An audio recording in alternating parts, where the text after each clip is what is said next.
My name is Jordan Fennell. You're with me here on Pacific Beat on ABC Radio Australia.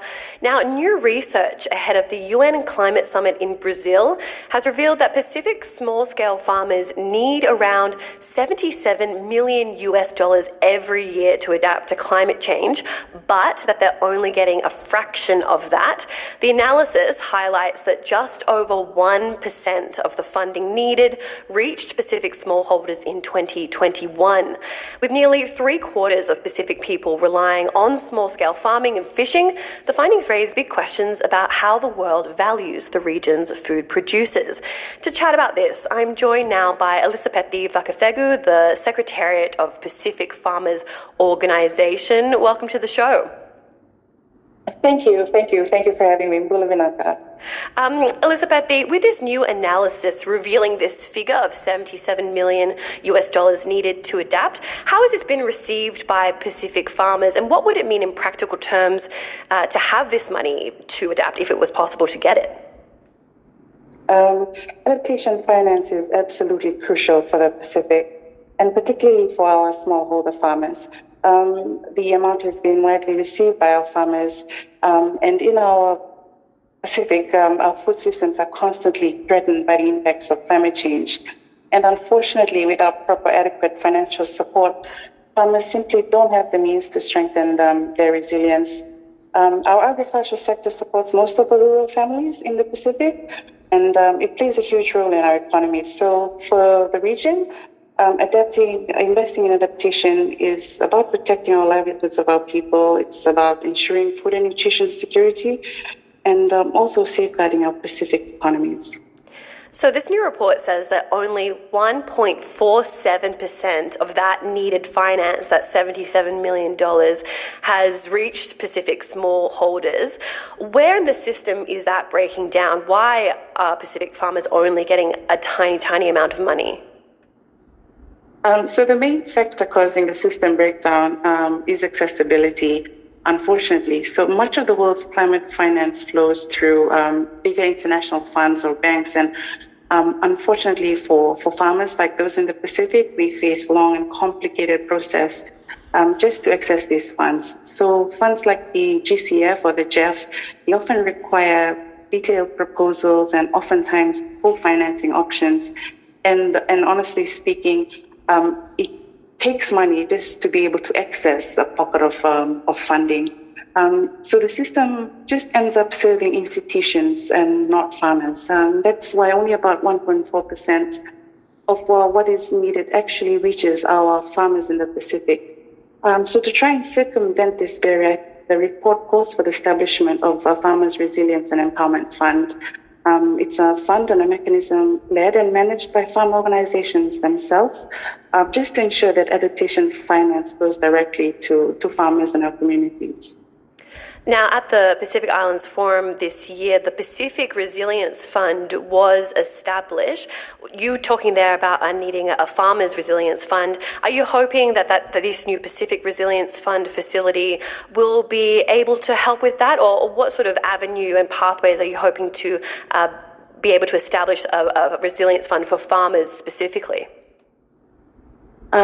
This is the discussion of this fund is in the early stages, and we're just initiating discussions with other regional farmer organizations from around the world on how to finance this fund and just the architecture of the fund.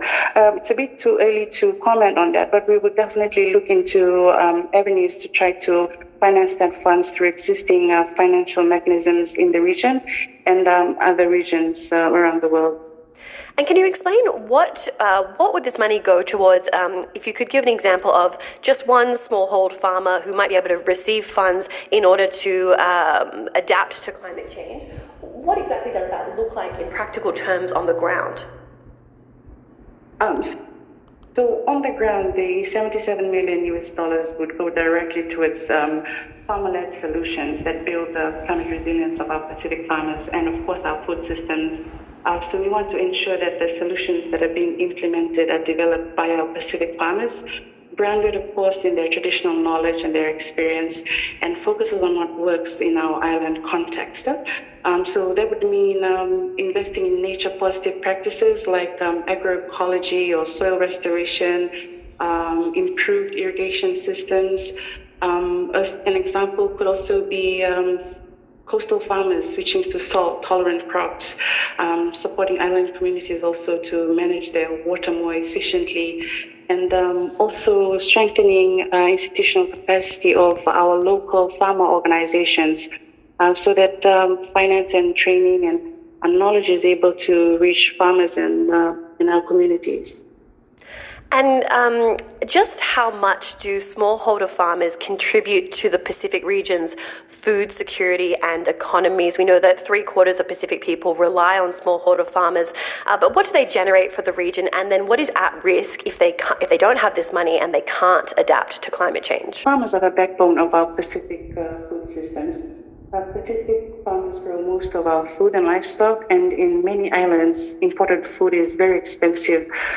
So local farmers are essential for food and nutrition security within their communities. If our farmers, unfortunately, are not able to adapt to climate change, we risk losing local food production and becoming more dependent on imports. And of course, this could push families further into poverty and increase diet-related diseases. But for the Pacific, the loss isn't only about food. We risk losing a part of our culture. We could lose centuries of our traditional knowledge on how to manage land and our waters, how we preserve our food and our traditional sustainable farming practices. So for us, the long-term risk is not just about a loss of food and nutrition security. For the Pacific, it's also the contribution towards the erosion of our identity and our culture. What would you and other Pacific farmers like to see Pacific governments and international donors commit to at the upcoming UN Climate Summit in Brazil coming up next month? Thank you. Apologies for the loss of connection. But going into COP30, Pacific farmers, we really want to see direct and fair finance, finance that is available and accessible to all Pacific farmers, all smallholder farmers. The global goal of $1.3 trillion by 2030 is a good start. But complementary to that is ensuring that there are systems and procedures in place that would allow communities and particularly smallholder farmers direct access to that funding. We are wanting to see a clear share of climate finance dedicated to agriculture and food systems adaptation. And at COP30, we're going in hoping to see that climate discussions are shaped by the realities of those living in the front lines of climate change, like smallholder farmers. Thank you. Ilisapeci, thank you so much. We'll obviously keep in touch to find out how that goes for Pacific farmers coming up next month as they look to seek those commitments from people at the COP30 climate change talks. Ilisapeci Vakacegu, thank you for joining me this morning.